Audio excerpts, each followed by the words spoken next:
Thank you very much, Honorable Speaker. I was inspired by the chair of the Select Committee on Agriculture guiding us to respect each other and stop imputing motives and focus on the national interest. Honorable Speaker, we have a fait accompli. We are told that if we do not move fast, the executive will blame us for interrupting a process of addressing the issue of hunger and poverty. Section 79 of the Constitution, subsection 1C, asserts that the President shall be responsible for the negotiation and subject to the ratification by the National Assembly, the conclusion of treaties and other international agreements. So all international agreements before conclusion must be ratified by the National Assembly. Honorable Speaker, what is before us is somewhat very complex.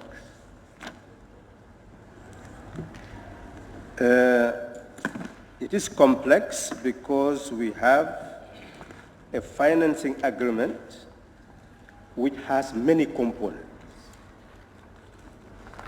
I'm not even sure whether one of the components is not a repetition. Maybe the Honorable Minister will be able to clarify. The first instrument is a loan.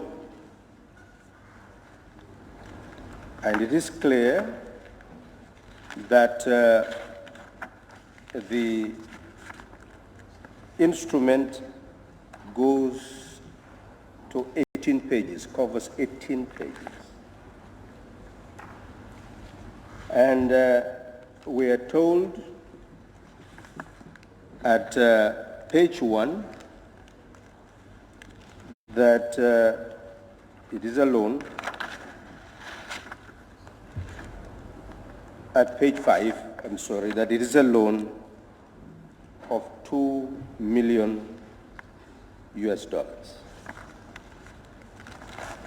We move to the next instrument, which starts at page 1 to 26. And the instrument indicates at page 2 of this 26-page document that we have a financing agreement for an amount of $15 million US. And it comprises a loan component of $9,750,000, which is 65% of the financing agreement, and a grant equivalent to $5,250,000, that is 35% of the financing component. Then it goes to the third one, which goes from page 1 to page 17 of the agreement. And page 1, it again indicates that the provision is an amount of $15 million,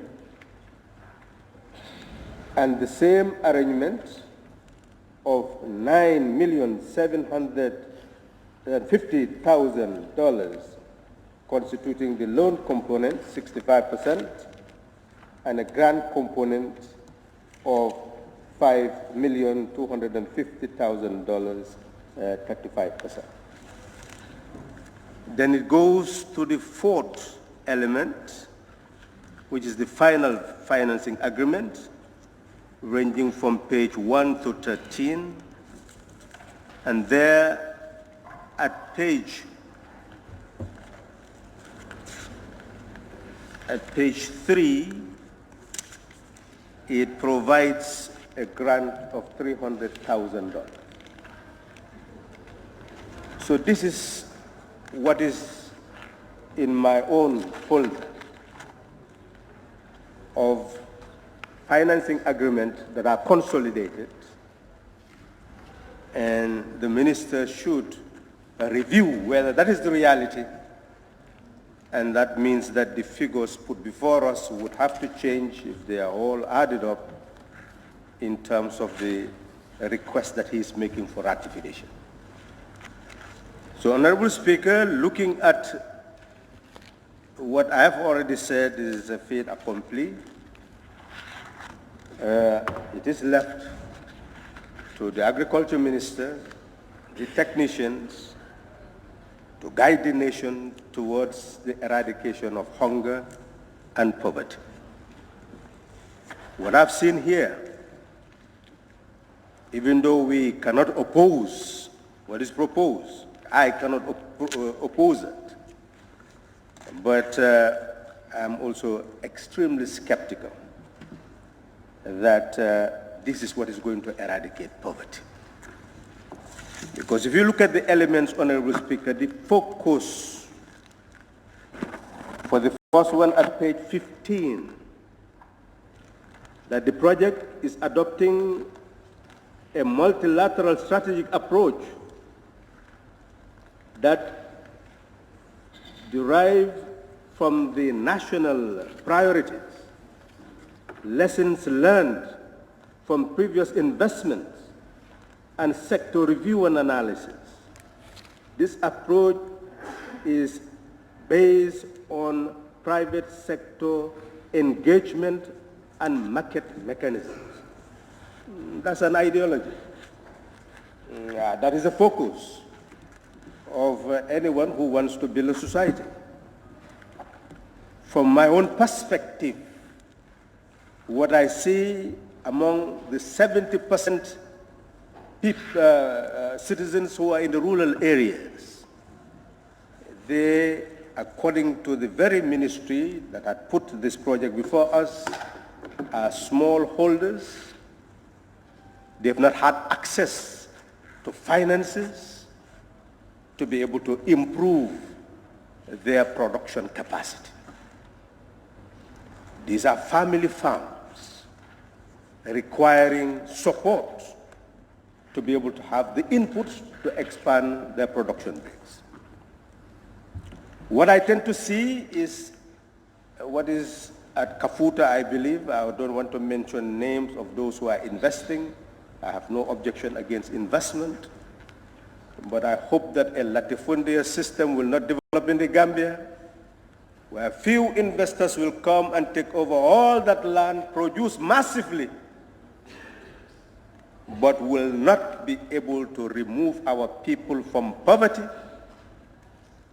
and will not be able to drop the prices of rice to enable our people to purchase rice in an affordable, with affordable prices.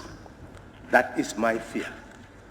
Maybe the Minister of Finance and Agriculture will allay my fear, but history should record me to be saying that the strategy that I see here is not convincing to me that it will eradicate poverty. Rather, yes, it will expand production, yes, it will enrich. But if our objective is to eradicate the poverty of our people, I do not see that really reflected here.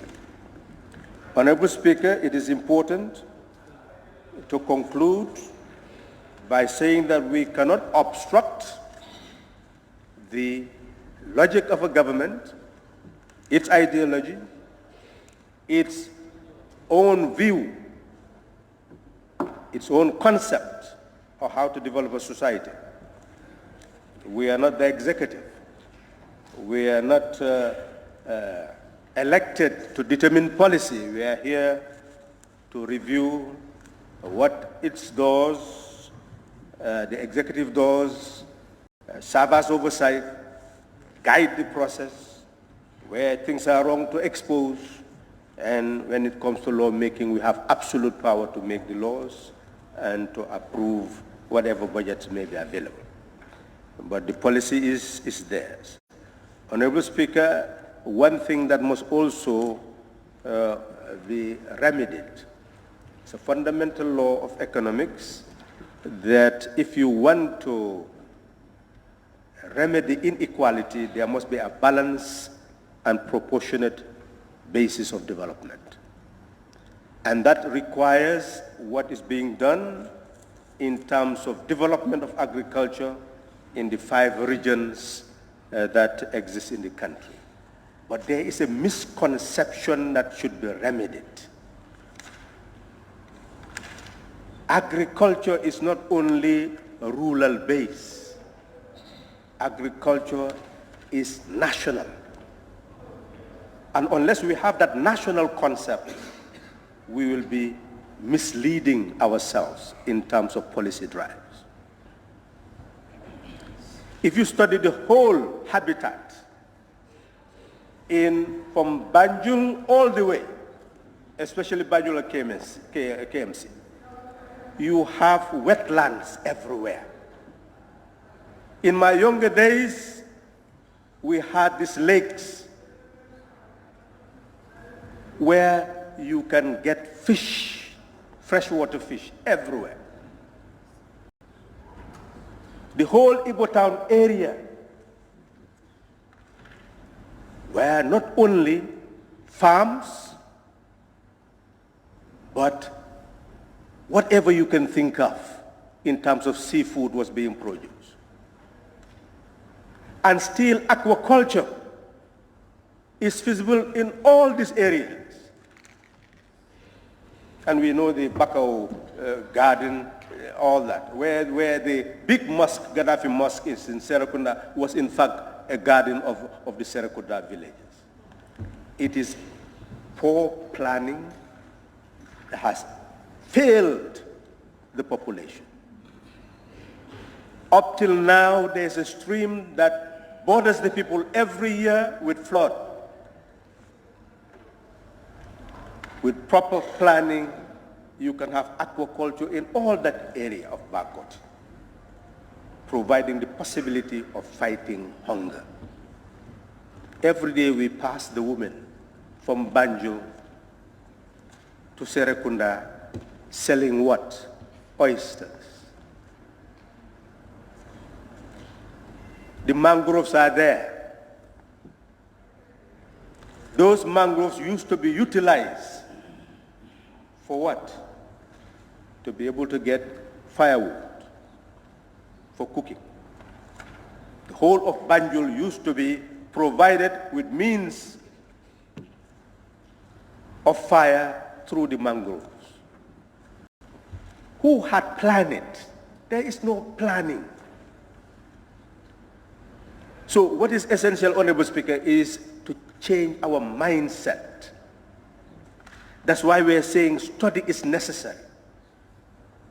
We must begin that new page by changing our mindset and see how we can transform our environment into means to ensure our survival.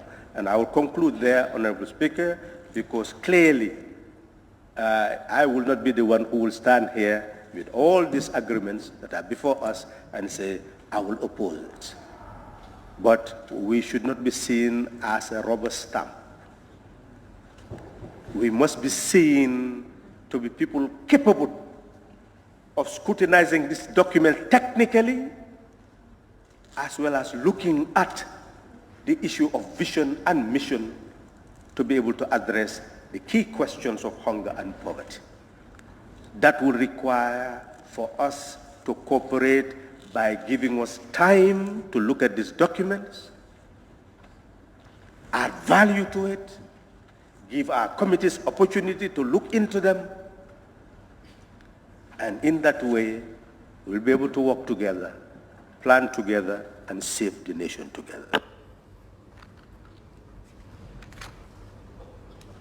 Thank you.